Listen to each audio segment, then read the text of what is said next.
En classe, Alexandre, que ses proches appellent Sacha, parvient à suivre les cours en écoutant la traduction d'Anastasia, chez qui il est hébergé. Car la jeune fille est bilingue, sa mère est d'origine ukrainienne. Je prépare le gâteau pour Sacha, il n'est pas encore au courant que j'ai commandé le gâteau et j'ai demandé à mon mari, après le travail, d'aller le chercher. Pour ses 14 ans, sa nouvelle famille lui réserve une surprise.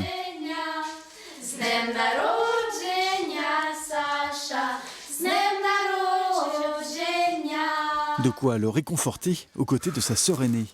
Les deux adolescents ont traversé l'Europe seuls pour fuir la guerre en Ukraine. Leur maman les a emmenés à Lviv. Ensuite, elle les a acheminés à la frontière.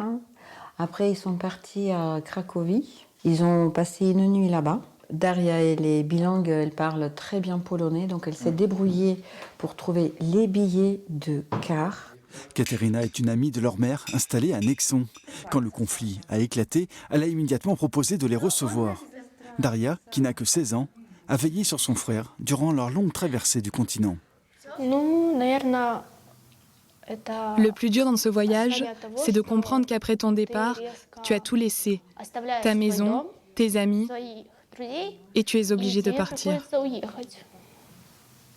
C'est Un manque que les appels téléphoniques quotidiens ne parviennent pas à combler, malgré les découvertes que leur réserve leur nouvelle vie scolaire.